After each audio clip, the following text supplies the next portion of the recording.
que não foram candidatas de novo? Porque viram que não dava para ela.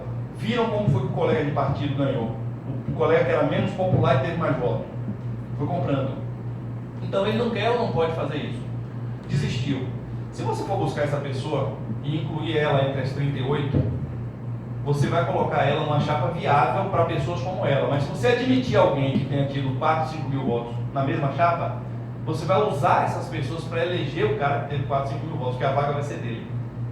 Então, se você estabelecer um critério objetivo, se você conseguir convencer o seu candidato, se você está entre os 79,11% que votaram em quem perdeu, e se esse candidato teve entre 700 e 3 mil votos, você chega para ele e fala assim, ó, olha uma ideia que eu estou vendo aqui e tal, eu vou botar isso tudo em vídeo, para ficar bem didático, estou explicando com muita rapidez aqui para vocês, mas vou botar isso muito detalhadamente em vídeo. Para quê?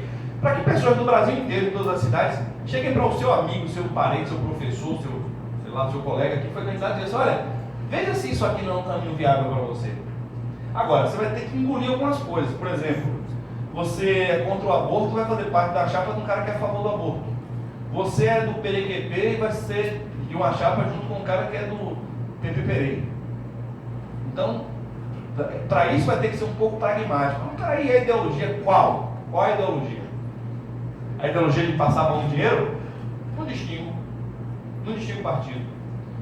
Então, se a pessoa tem essa enfermidade mental de achar que determinado partido não tem ladrão, ou se ele tiver num partido que ele acha que o outro é ladrão, ele vai ficar ladrão também, aí é outro problema. Mas se a pessoa, entre esses que já foram testados nas urnas, se eles quiserem se unir para fazer isso, e se quatro chapas forem feitas assim, você renova integralmente a Câmara de Cuiabá, com sobra, sem chance para quem já foi vereador, com sobra. Agora, se alguém que já foi vereador conseguir convencer aquela turma de entrar na chapa dele, beleza, vai estar garantido que vai ganhar. Se for uma pessoa honesta, deve ser aceita, na minha opinião. Se for uma pessoa séria, deve ser aceita. Então, um efeito colateral disso aí, um efeito colateral positivo. Na hora que você montar uma chapa com essas características, vamos imaginar, você está lá com, você ignora quem tem menos de 700 votos, chama quem tem de 700 a 3 mil e classifica o restante em quem tem de 3 a 4.500 e de 4.500 para cima. Esses de 3 a 4.500, quando olharem para a chapa, que a base toda saiu, os pequenos saíram, ele vai pensar o seguinte, peraí, eu só vou servir para eleger os grandes, só vou servir para eleger quem tem mais de 4.500 votos, então eu não vou participar dessa chapa aqui, vou sair também. Vai tentar ir para pequenos, os pequenos não vão querer, então ele vai ter que criar uma terceira via.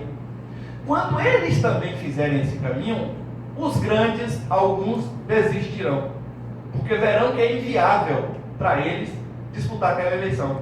Já estava difícil ser os pequenos, agora os médios saíram, a briga vai ser de foice no escuro entre os grandes.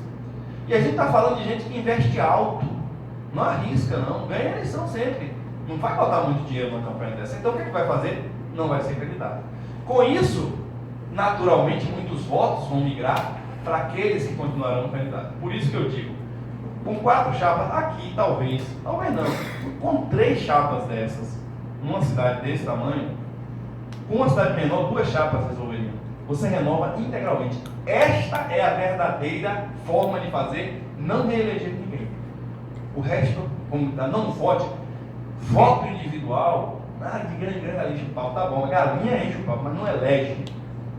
Porque quem fala que de grande enche o pau é o mesmo pessoal que pensa que os vereadores são eleitos pela maioria, que os deputados são eleitos pela maioria, e não são. Então, a gente, estrangulando o caminho do dinheiro da corrupção na eleição, não vai permitir que os mesmos ou parecidos com eles sejam eleitos, usando adicionalmente este mecanismo. Mas como? Se eu nunca fui candidato, como é que eu posso fazer isso? Se organize, procure quem foi candidato. Ah, mas eu não conheço, não tem problema. Você vai mostrar para ele coisa consistente, e você vai chegar para ele e vai dizer assim, não é para você acreditar nisso. Eu estou aqui trazendo essa informação para você, não é para você acreditar em mim, nem no cara que está falando. é para você acreditar no seu advogado. Quem foi seu advogado quando você disputou a eleição? Mostra para ele.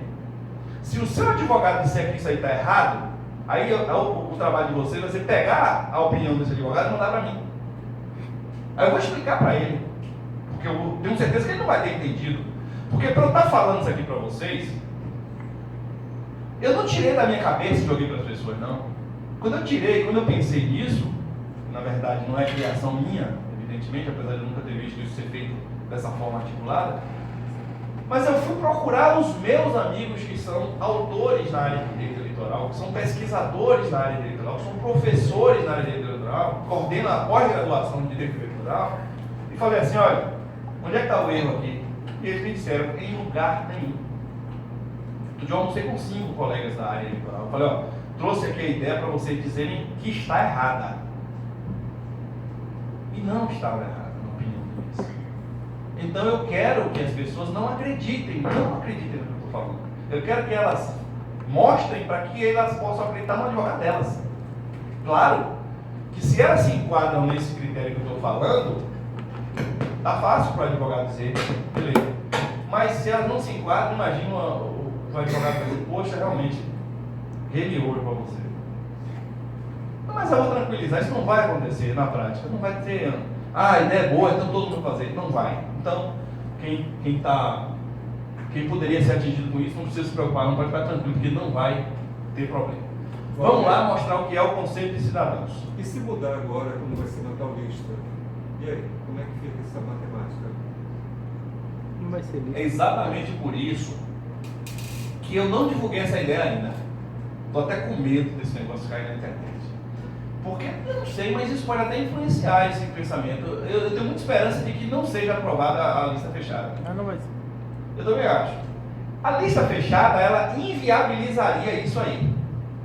Aí eu teria que apresentar para você outra coisa, que eu não vou apresentar porque a gente não está na nova realidade, mas eu faço o vídeo e mostro qual é a solução para a lista fechada. Mas a lista fechada inviabiliza. Por quê? Porque a lista fechada ela vai ser feita pelo dono do partido, que é o cara que manda no partido, no estado, no município. É ele que vai dizer quem são as pessoas na sequência.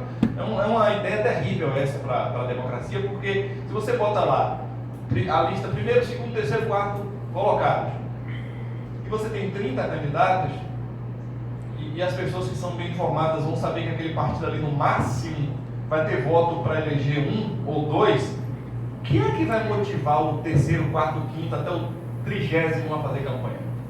Nada. Enquanto o voto é da pessoa, existe uma motivação. Se a pessoa tem lá 500 votos, 1000 votos, mesmo perdendo a eleição, ela ganha um cargo. A gente vive disso. Ganha um cargo, ganha uma assessoria, ganha um gabinete lá do outro, ganha um cargo no governo municipal, estadual, existe esse ganho para ele. Mas se o voto foi dado no partido, talvez se possa quantificar um pouco isso se ele fizer um trabalho específico em uma zona eleitoral específica. Aí ele vai ter um ganho. O cara do partido vai compensar ele para manter ele ali fiel. Mas fora disso não. Então, se tiver a lista fechada, dificulta, a gente vai ter que mudar.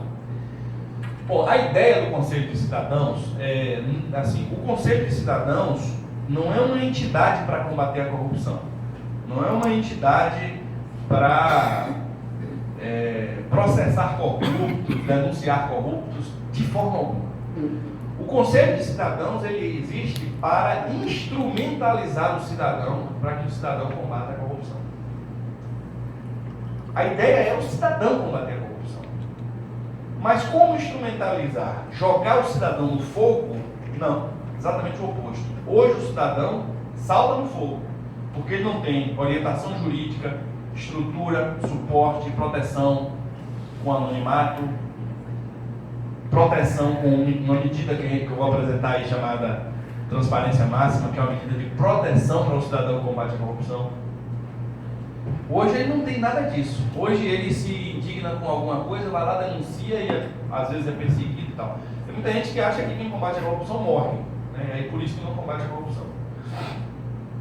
Alguém lembra aqui de alguém que tenha morrido porque combateu a corrupção? Existe. Alguém lembra? Sim. Quem foi? Teve um jornalista aqui em Cuiabá, Sávio Brandão, morreu quando denunciou alguns casos de corrupção. Alguém lembra de mais algum caso? Mais alguém? em todos os lugares que eu chego, sempre quem morreu não era cidadão voluntariamente combatendo a corrupção. Era promotor, juiz, jornalista ou político. E quando era político, estava envolvido com a corrupção. Então vocês observem que isso é uma prova do que eu estou falando. Cidadão, em geral, não morre combatendo a corrupção. Teve um que derrubou um presidente da República, o caseiro Francenildo, quem lembra? Teve outro que derrubou a República quase toda, foi o motorista Erivaldo. Erivaldo trabalha na Record, derrubou um presidente. O caseiro Francenildo derrubou uma parte da República e ganhou R$500 mil numa ação de indenização porque quebraram o sigilo bancário dele regularmente, para dizer que ele tinha recebido propina para mentir. Então olha o que acontece com quem denuncia a corrupção. Mas eu estou querendo incentivar vocês a denunciarem como eles fizeram, a serem testemunhas, a serem denunciantes, de forma alguma. O trabalho que a gente orienta não envolve o enfrentamento.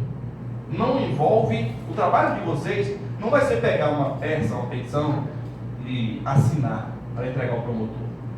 Isso aí não há necessidade de gente para fazer, já tem mais do que o suficiente, porque o número de casos em que isso é necessário é muito pequeno.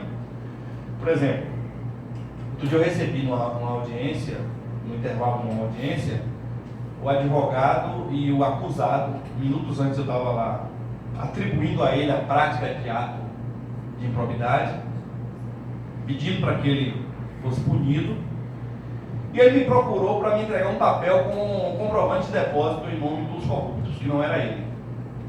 Aí, até a soma dava os 11 centavos lá do dinheiro desviado. Eu me convenci que aquilo é verdade, mas aquilo não é prova para o processo. Aquilo vira prova quando o juiz manda o banco confirmar, né? Esse depósito foi feito na conta do irmão do prefeito, na conta da empresa do prefeito, na conta do assessor do deputado que foi acusado pelo prefeito. Pronto, aí está lá aprovando o nome das pessoas que receberam aquele dinheiro, o dinheiro foi sacado na mesma hora, 2 minutos antes, na boca do caixa, beleza, caracterizou. Na hora que ele me entrega aquele papel, eu pedi a ele para ele assinar?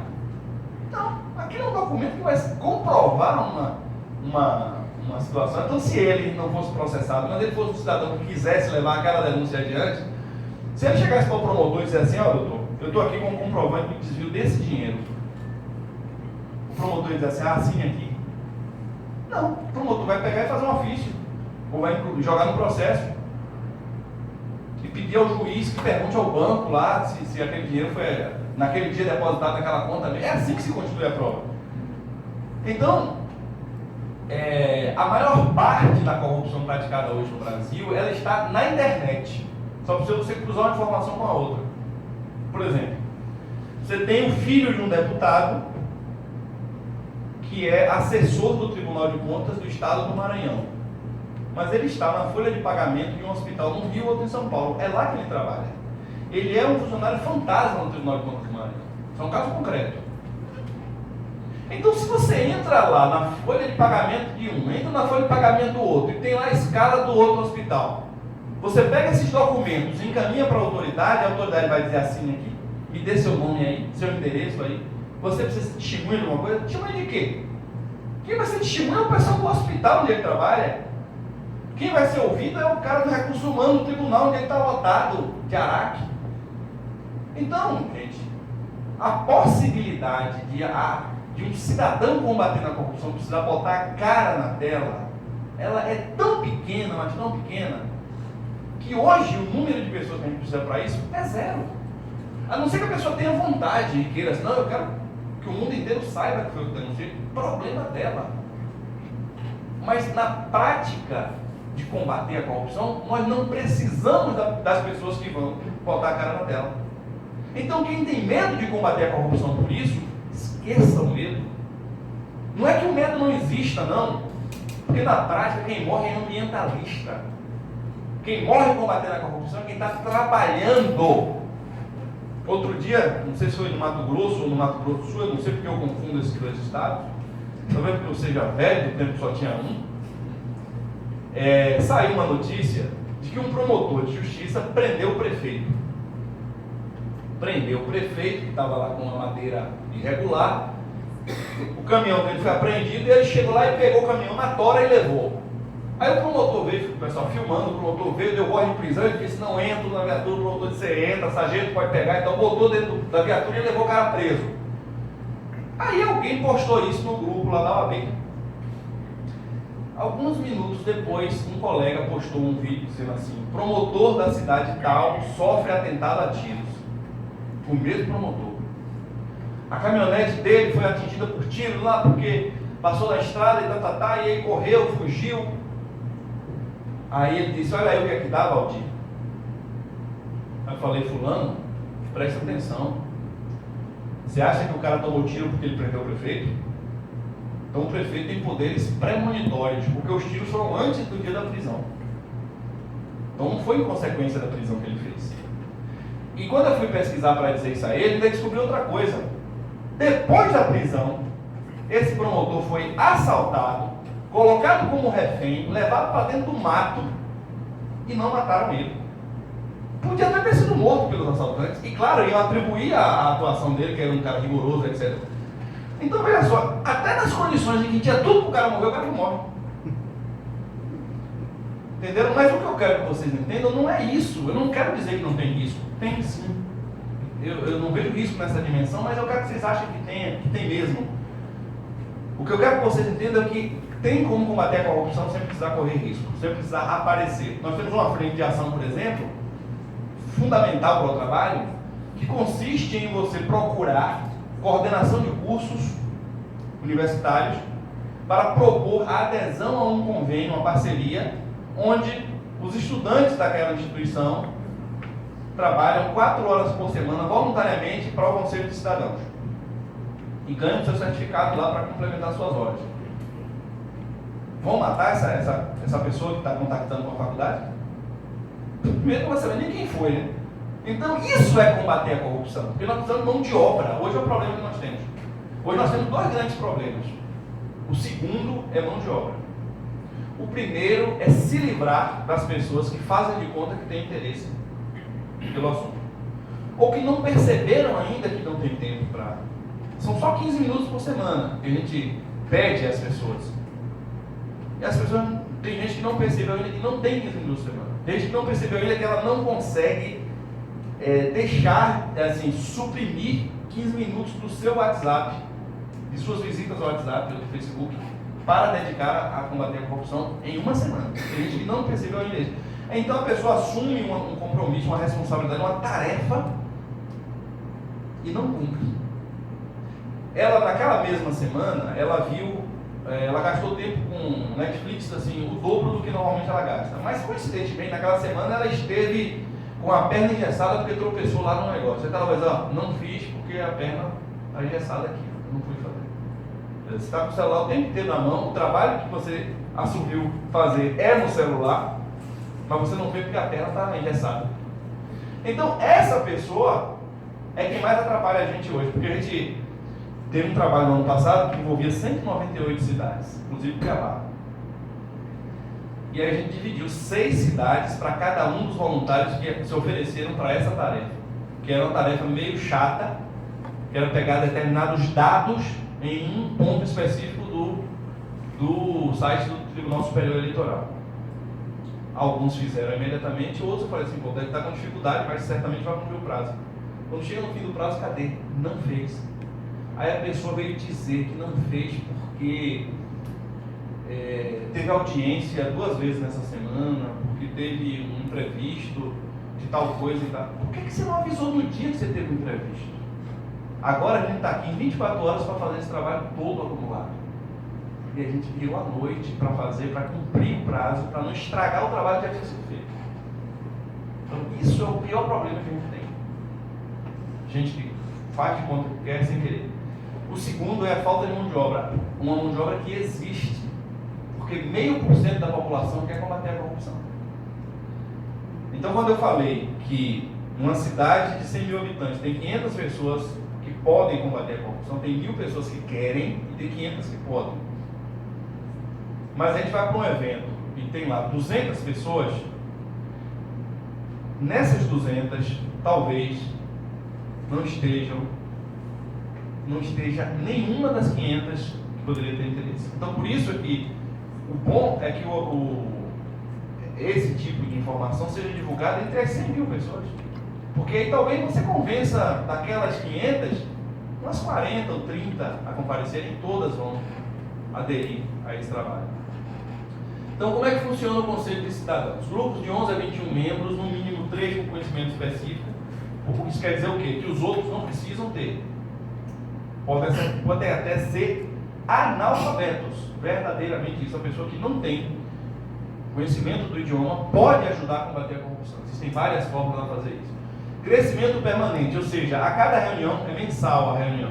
Cada reunião o grupo deve levar, as pessoas devem tentar levar mais alguém. Por quê?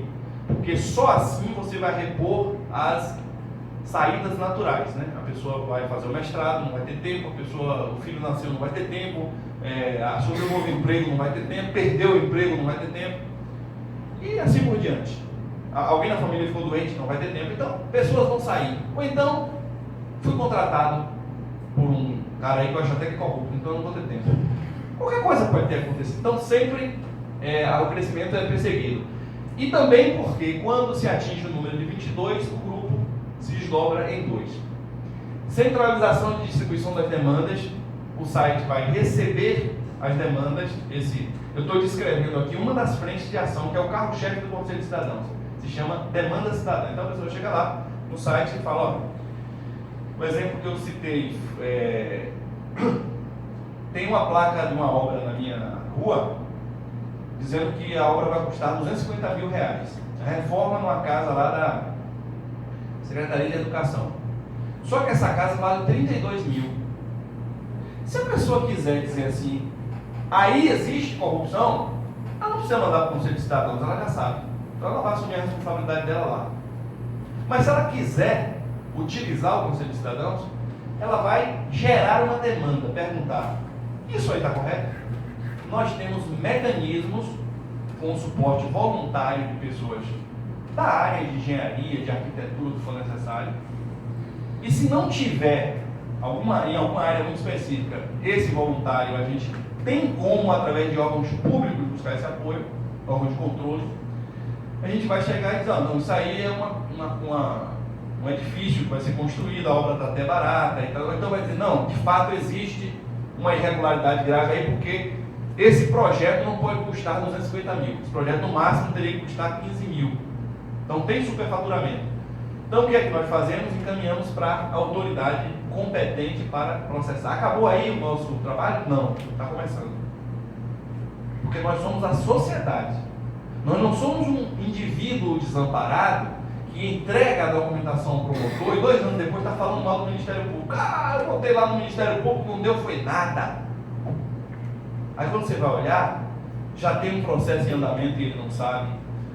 A representação dele foi arquivada porque ninguém encontrava ele mudou de endereço, esqueceu de avisar. Tem um inquérito civil em andamento, prestes a virar uma ação civil pública. O arquivamento foi feito e a Procuradoria-Geral já confirmou o arquivamento. Ou seja, inúmeras hipóteses acontecem, mas o cidadão se orgulha de desabafar mais uma vez. Desabafava quando tinha visto a corrupção e desabafa agora dizendo que o Ministério Público não fez nada. Então, no nosso caso, isso não vai acontecer. Por quê?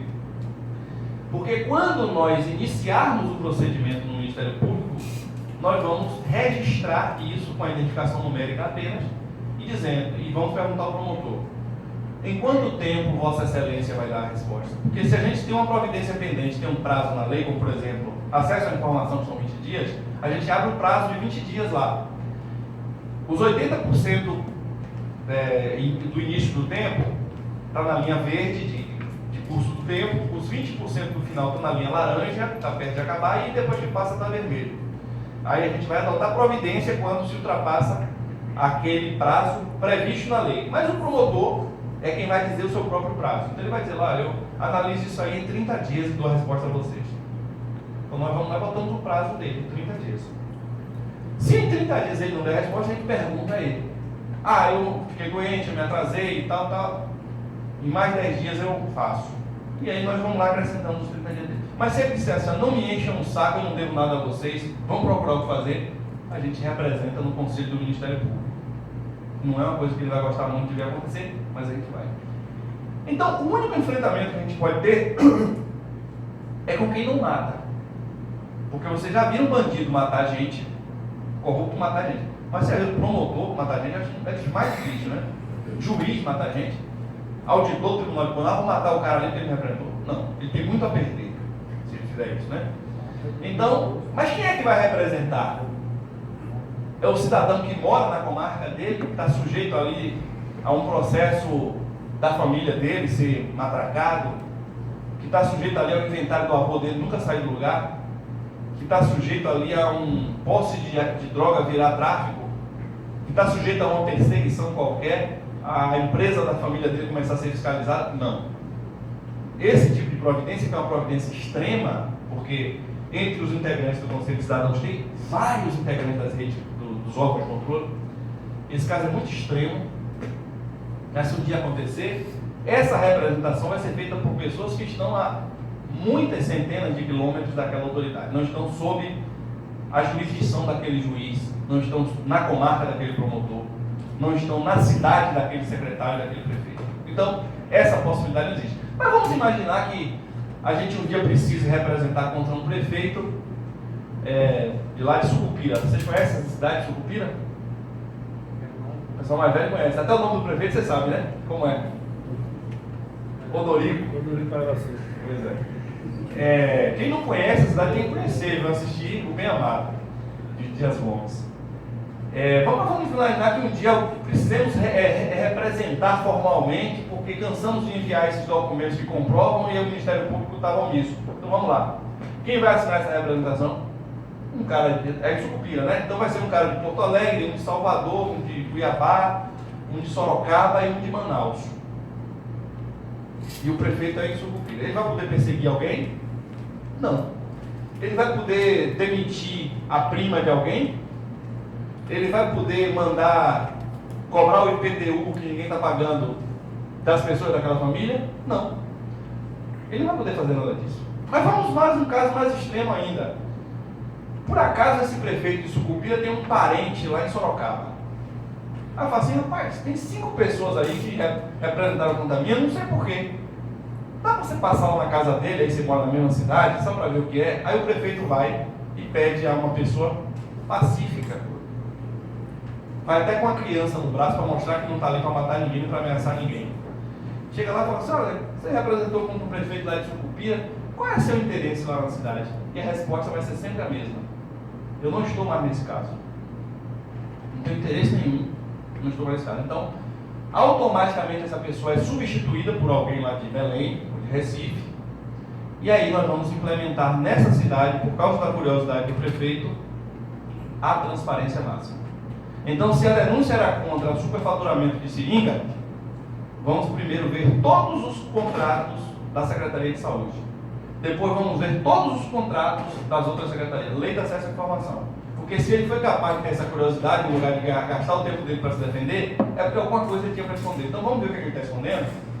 E aí nós vamos aplicar apenas o que a lei permite ao cidadão. Buscar as informações. Nunca mais ele vai ser curioso. Ele vai até ler no site lá do Conselho de Cidadãos que não adianta ele fazer isso. É melhor ele se defender, é melhor ele parar de ser desonesto do que ele ficar tentando saber da pessoa, porque você não sabe se ele está querendo intimidar, comprar, assustar. Mas as pessoas vão se assustar. Então, para que isso não aconteça, esse é o mecanismo. E a pessoa não vai poder continuar acompanhando aquele caso, por mais pacífico que seja ele. Critério objetivo na distribuição é o sorteio. O critério objetivo é a pontuação. Quanto mais trabalhos você realiza, mais pontos você soma. E a distribuição é sempre para quem tem menos pontos. O próprio sistema vai identificar quem é que tem menos pontos. Os pontos são lançados na conta da pessoa que fez o trabalho. Você analisou um caso.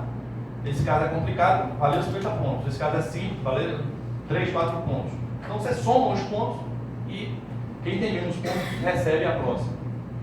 Possibilidade de recusa imotivada significa o quê? Um caso que chegou para você analisar, o caso daquela casa lá da Secretaria de Educação. Mas eu prefiro não cuidar disso porque eu nunca fui naquela cidade, mas eu tive um parente que morou lá, pode ser que conheça alguém da prefeitura, é de um partido com o qual eu simpatizo, então eu não quero cuidar desse caso. E assim por diante. Então não precisa explicar, é só você devolver dizendo, não vou pegar esse caso, manda o próximo para mim. Então o que é que o conselho faz? Orienta, provoca o andamento, provoca a providência da autoridade e acompanha. Registra e acompanha. E nas omissões, age. Obrigatoriamente, se a gente entender pelo arquivamento, é confirmado pela coordenação. Se o entendimento for pela providência, a providência é adotada. Mas se disser assim, não, isso aí está tudo regular, não tem nenhum problema, não vale, vem confirmado.